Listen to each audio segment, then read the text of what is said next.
Bonjour! Au Gossette Boss cette semaine, enfin, je fais les 2 autres petites fenêtres qui me manquaient au chalet.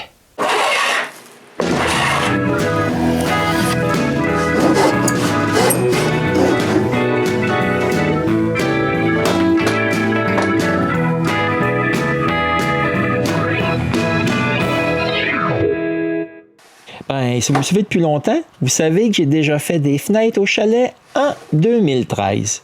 Mais ce que vous ne savez peut-être pas, c'est que je vous ai menti ouvertement. Voici mes 2 nouvelles fenêtres à mon chalet. L'an prochain, je vais changer 2 autres. Donc, 6 ans plus tard, j'en fais 2 autres. Ah, mais pas seul cette fois-ci. Non, parce que 2 jeunes Français en vacances ici voulaient apprendre à travailler le bois un peu pour faire des travaux sur leur future ferme. Et pourquoi pas des fenêtres en pleine nature. La première chose qu'on fait est bien vérifier que l'ouverture est bien comme j'ai dessiné. En fait, là, cette vidéo est pas mal semblable à ma première. Ouais, je vous mets le lien ici en haut, si ça vous intéresse. Et, tout comme la dernière fois, on va commencer par les seuils.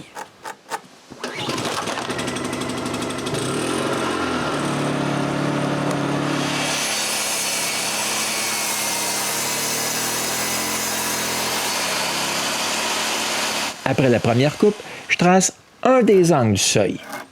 Je transporte ensuite ses extrémités sur la surface du bois. J'utilise mon trusquin avec les 2 distances. Je fais une démonstration comment un rabot électrique fonctionne et Ariane fait l'autre.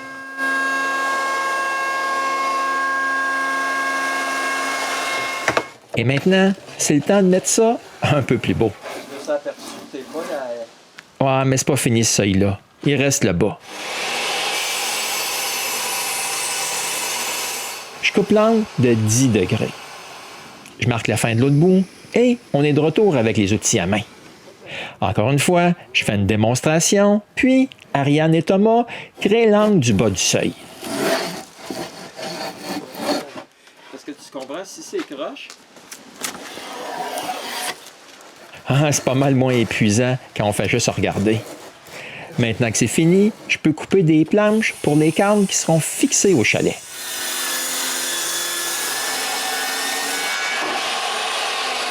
Ensuite vient le temps de couper les rainures pour les séparateurs entre la fenêtre mobile et celle qui est fixe.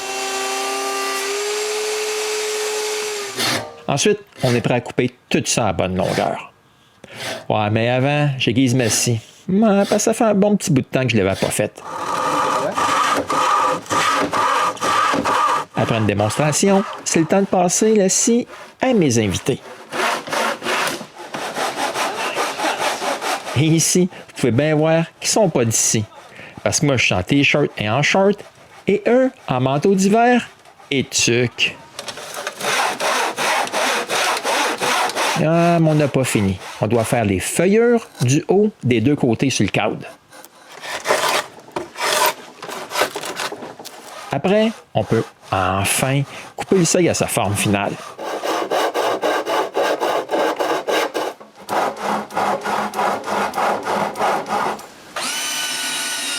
Et finalement, on peut coller le cadre extérieur.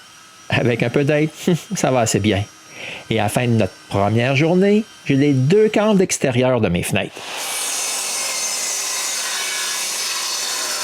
La première chose qu'on fait le 2e jour, c'est couper les séparateurs entre les fenêtres. Quand c'est fait, je les colle. Ouais, puis je laisse les cadres tranquilles pour un bon petit bout de temps. Parce qu'il faut qu'on coupe tout le bois pour les cadres des vitres.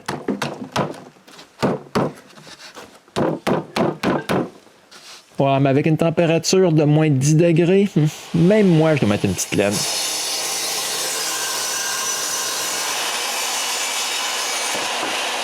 C'est quand même pas trop long avec Ariane qui me passe tous les morceaux.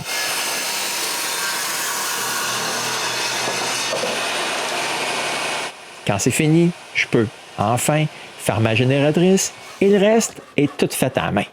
Premièrement, tous mes assistants coupent un bout droit sur tous les morceaux que je viens de déligner. Quand c'est fait, ils utilisent une butée pour couper tous les morceaux qu'on a besoin pour les 2 grands câbles. Ensuite, je fais une démonstration, comment se servir d'un trousquin, et il marque tous les bouts des morceaux pour un assemblage en fourchement. Ensuite, c'est parti. Ariane et Thomas coupent tous les enfourchements des 2 gros cadres. Bon, j'ai supervisé un bon petit bout de temps pour qu'ils fassent ça comme il faut.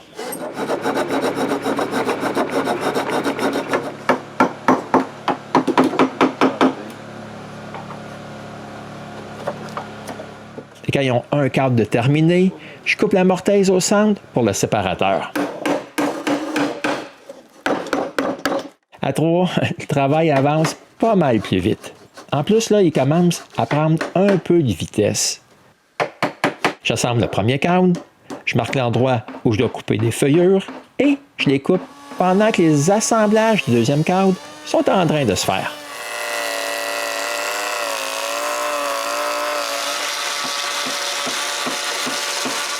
Et à la fin de notre deuxième journée, on peut coller les 2 grands cadres. Bon, on met sa galerie toute la nuit pour les laisser sécher. Comme ça, on est sûr que s'il pleut, ils ne se feront pas mouiller. Le lendemain, c'est le temps de commencer les 2 petits cadres des fenêtres amovibles. En fait, là, c'est pas mal semblable aux 2 autres grands cadres. Pendant que mes assemblages se font tout seuls, je refais tout le bois pour faire toutes les moulures des fenêtres.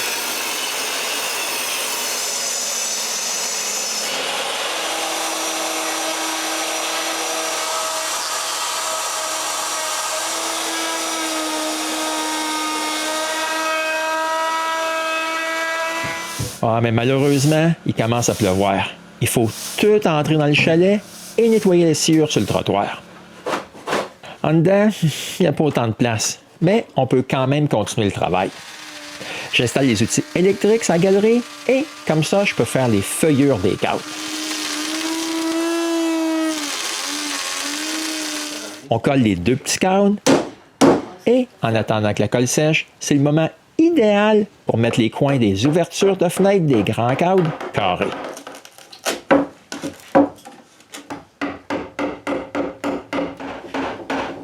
Même René vient nous aider. Ça n'a pas pris beaucoup de temps qu'on avait fini et je pouvais vérifier l'ouverture avec la fenêtre elle-même. Et c'est le moment idéal pour couper les moulures qui vont retenir la vitre fixe du haut. Je coupe un côté à la fois et je le mets en place tout de suite. Ouais, puis ça, c'est la dernière chose qu'on fait de la journée. Le jour suivant, il pleut encore. On est obligé de mettre les coins carrés, encore une fois, à l'intérieur. Puis, je peux mettre la vitre à sa place, coller un bout de mousse et mesurer à quelle épaisseur je dois faire les feuillures des moulures des fenêtres. Et je les coupe.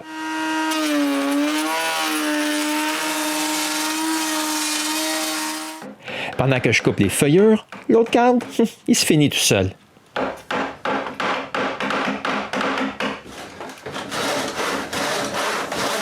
Maintenant, je peux couper les moulures des fenêtres mobiles. OK, c'est pas bien difficile. Ouais, mais c'est pas non plus bien vite. Maintenant, c'est le temps de donner la dimension finale au cadre. En fait, là, il faut que chaque cadre entre parfaitement dans le cadre qui va être fixé au chalet. Ah, c'est parfait. Il ne reste plus qu'à s'occuper du bas et de varloper un angle de 10 degrés. Parfait. La dernière chose à faire, ces cadres, est de mettre toutes les surfaces super lisses. Comme la coupe est tellement fine, Ariane n'a pas de problème cette fois-ci. On aurait même pu utiliser un racloir, mais j'en avais pas avec moi. On fait aussi la même chose pour les 2 cadres mobiles. Il faut aussi faire 2 cadres pour les moustiquaires. Eux aussi sont faits avec des assemblages en fourchement. Comme nos coupes ne sont pas totalement parfaites, et aussi le fait que je ne voulais pas attendre 24 heures, je colle les cadres de moustiquaire avec de la colle époxy 5 minutes. Et enfin, le 5e jour, il fait super beau. C'est parfait parce qu'il faut vernir toutes les fenêtres. Pour ça, je fais le mélange suivant. 1 tiers de vernis extérieur, 1 tiers d'huile de lin et 1 tiers de diluant à peinture. Je mélange et après, on est prêt à appliquer le fini.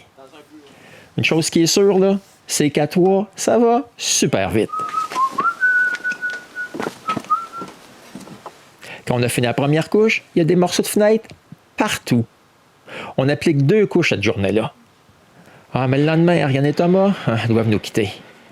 Ah, j'espère qu'ils ont un bon temps à m'aider à faire mes fenêtres. Mais sinon, au moins, ils auront quand même plein de souvenirs de choses qu'ils vont avoir vues ici.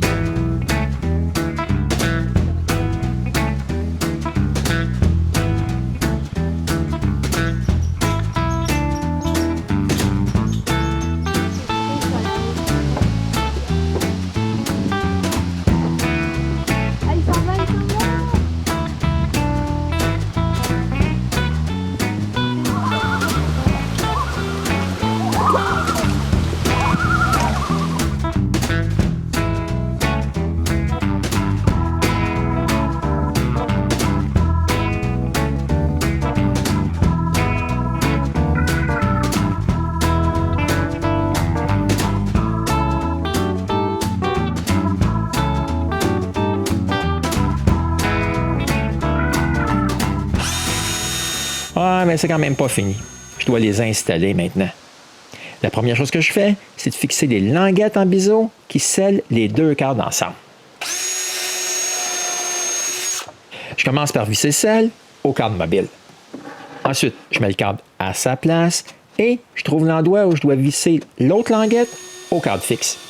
Et je la visse en place.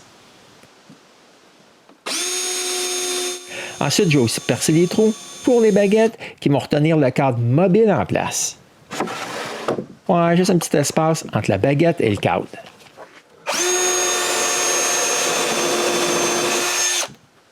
Bon, voilà comment ça va fonctionner.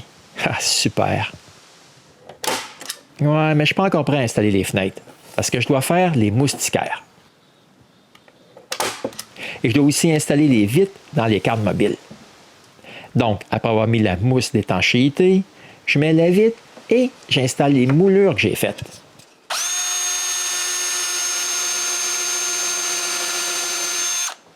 Je colle aussi de la mousse à l'intérieur du gros cadre. Et là, on est enfin prêt pour installer les fenêtres. On commence par tout enlever les cadres de la fenêtre existante. Puis, la fenêtre elle-même. Après un peu de fignolage sur le mur intérieur, on est prêt à mettre le cadre en place. Le visser, mettre le cadre, la vitre extérieure et le moustiquaire en place. Puis le visser lui aussi. Ensuite, on met la vitre doucement à sa place. Puis, je peux clouer les moulures qui retiennent la vitre en place. Ouais, je vous dis là que c'est un moment stressant. Parce que la dernière fois, j'ai brisé une vitre. Et j'ai depuis ce temps-là une vitre brisée dans une de mes fenêtres que j'avais installée en 2013. Mais cette fois-ci, tout a été super bien, puis j'ai eu aucun bris. Je mets le moustiquaire, la vitre mobile et les baguettes qui la retiennent en place. Je dois aussi poser les petites poignées. Ah oui, avec des poignées, la vitre s'ouvre pas mal mieux. Il y a aussi des barrures à mettre en place. À ce moment ici, j'utilise des bouts de bois que j'ai coupés pour retenir la fenêtre un peu ouverte. Je frappe sa barrure, ça me donne une petite marque que j'utilise pour m'aider à percer les trous.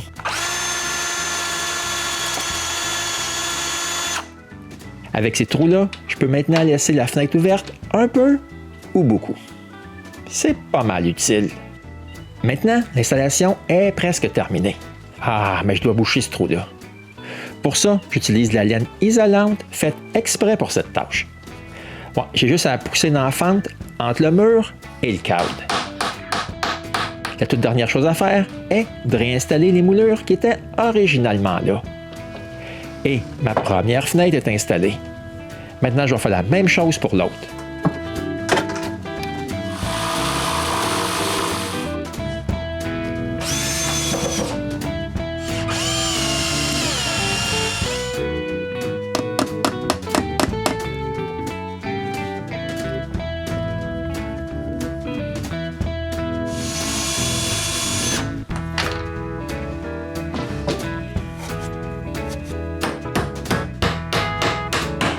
Puisque les 2 fenêtres sont en place, je peux calfeutrer l'extérieur et appliquer un peu de cire.